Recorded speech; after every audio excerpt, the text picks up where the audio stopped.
Hello student, आपण आज point बघणार आहोत एक्सेप्शन्स. ओके, या एक्सेप्शन्स म्हणजे काय ते नक्की बघूया.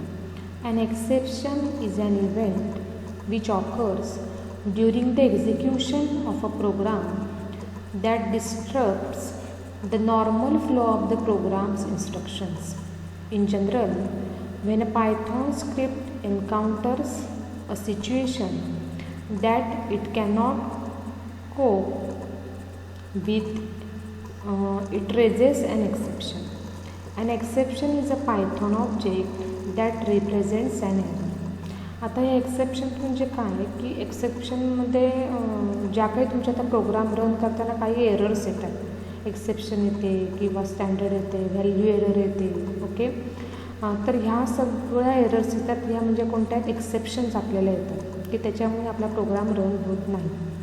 तर या एक्सेप्शन हँडल कशा करायच्या त्याच्यासाठी 3 कीवर्ड्स आहेत. ट्राय, त्याच्यानंतर एक्सेप्शन, असे 2 कीवर्ड आहेत. ह्या 2 कीवर्डने तुमच्या ज्या काही येणाऱ्या एक्सेप्शन आहेत या एक्सेप्शन हँडल केल्या जातात. When a Python script raises an exception, it must either handle the exception immediately, otherwise it terminates and quits. म्हणजे तुमच्या ज्या काही पायथॉन स्क्रिप्टिंग आपण लँग्वेज करून ज्या काही एक्सेप्शन रेजेस होतात त्यांना हँडल कोण करतं, एक्सेप्शन करतं, अदरवाईज काय होणार आहे, टर्मिनेट होणार. Okay, Python provides 2 types exceptions, एक बिल्ट इन टाईप्स आणि एक युजर डिफाईन टाईप्स. ओके, ते बिल्ट इन एक्सेप्शन्स आहेत ते या बघा या आहेत. एक्सेप्शन्स आहेत ह्या हे एक्सेप्शन्स नेम आहेत आणि त्यांचे डिस्क्रिप्शन आहे.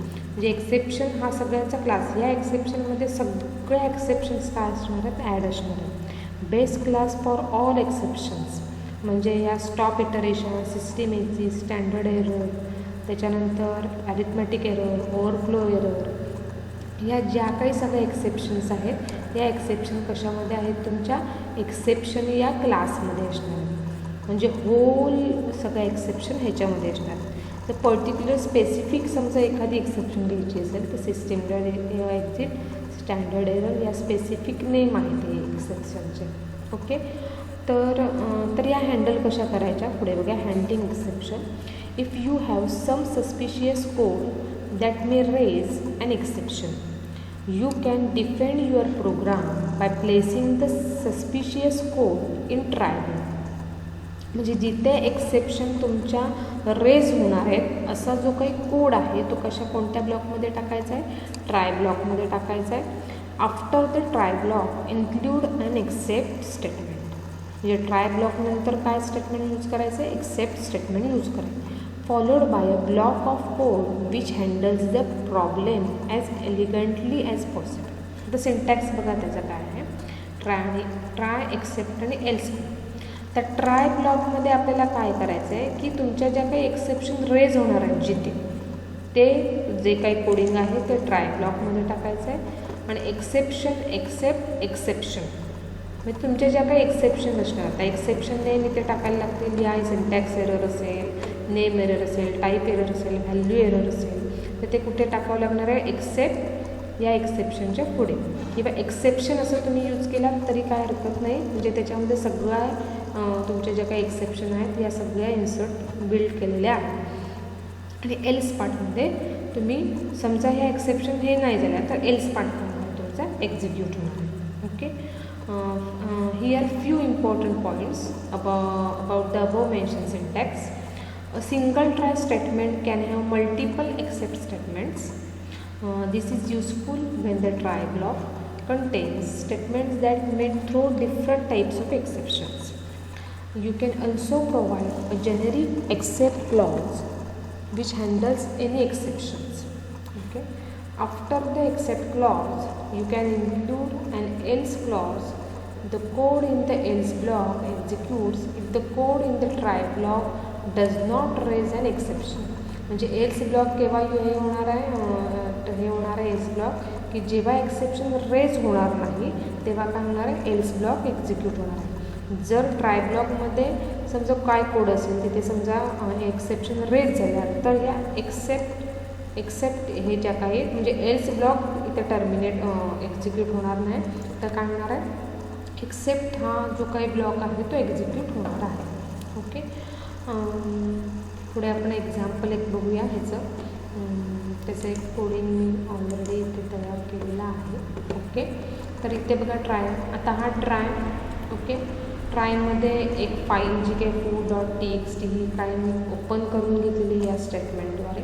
ओके, तिचा जो काही मोड आहे तो राईट ठेवलेला आहे. समजा इथे एक्सेप्शन, आता f.write this is my test file for exception handling. Okay, आता इथे काय होणार आहे, f.write म्हणजे काय, मला या फाईलमध्ये हा जो काही कंटेंट आहे हा मला काय करायचं आहे, राईट करायचं आहे. Okay, except input output error. आता समजा इनपुटसाठी समजा इथे एक्सेप्शन रेज झाली तर कोणता एक्सेप्शन ब्लॉक एक्झिक्यूट होणार आहे, हा एक्सेप्शन ब्लॉक एक्झिक्यूट होणार आहे. जर समजा एक्सेप्शन रेज नाही झाली तर काय होणार आहे, एल्स ब्लॉक एक्झिक्यूट होणार आहे. ओके, त्याच्यानंतर जो काही ओपन केलेली फाईल आहे ती मी इथे क्लोज करून घेते. तर ही फाईल मी आता सेव्ह करून घेते आणि रन बटनवरती क्लिक करते. रन बटनवरती क्लिक केल्यानंतर काय आलं, written content in the file successful. म्हणजे कोणता ब्लॉक एक्झिक्यूट झाला, एल्स ब्लॉक एक्झिक्यूट झाला. म्हणजे इथे कोणतीही एक्सेप्शन मला इथे आलेली नाही. ओके, त्याच्यानंतर जो काही नेक्स्ट आहे एक्सेप्शन विथ आर्ग्युमेंट्स. ओके, आता आर्ग्युमेंट्सचा यूज काय बघा, which is value that gives additional information about the problem. The contents of the argument vary by exception. You capture an exceptions argument by supplying a variable in the except clause as follows. आता जो काही syntax आहे तो बघा, try ब्लॉकमध्ये तुमच्या ज्या काही एक्सेप्शनच्या जे काही कोडिंग असेल ते एक्सेप्शन टाईप ॲज आर्ग्युमेंट हे आलं पाहिजे. ओके, फॉर एक्झाम्पल बघा त्याचं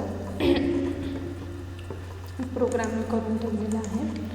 त्याच्यामध्ये बघा एक फंक्शन मी डिफाईन केलेलं आहे इथे, टेम्प कन्वर्ट नावाचं. त्याच्या आर्ग्युमेंट दिले मी व्हॅर. ओके, ह्या टेम्प कन्वर्टमध्ये ट्राय ब्लॉक मी ॲड केला आहे, त्याच्यामध्ये रिटर्न इंट व्हॅर. ओके, आणि इथे मी समजा एक्सेप्शन रेज झाली तर हे एक्सेप्ट व्हॅल्यू एरर म्हणून एक एक्सेप्शन आहे ॲज आर्ग्युमेंट, हे काय होणार आहे, एक्झिक्यूट होणार. आता इथे काय होणार आहे, टेम्प कन्वर्ट म्हणजे टेम्प कन्वर्ट या फंक्शनला काय होणार आहे, कॉल होणार आहे. त्याच्यामधून आर्ग्युमेंट काय पास होणार आहे, XYZ. ओके, ते XYZ कुठे गेले, या व्हॅर या व्हेरिएबलमध्ये स्टोअर झालं. तर व्हॅरमध्ये गेल्यानंतर ट्राय ब्लॉकमध्ये आला.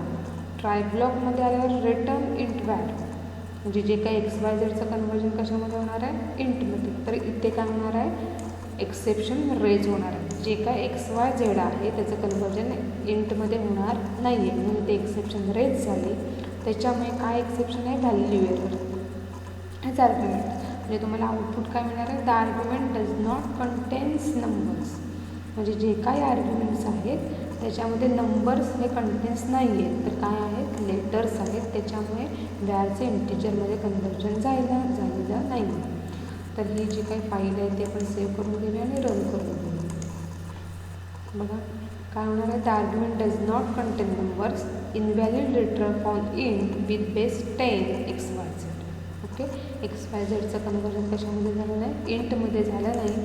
त्याच्यामुळे ते एक्सेप्शन रेज झाली. त्याच्यामुळे एक्सेप्ट ही जी काही व्हॅल्यू एरर नावाची एक्सेप्शन आहे ही काय झाली, इथे प्रिंट झाली. ओके, हे आत्तापर्यंत आपण बघितलेले पॉईंट्स एक्सेप्शन हँडलिंगचे. जर कोणाला काही समजलं नसेल तर नक्की विचारा. थँक्यू.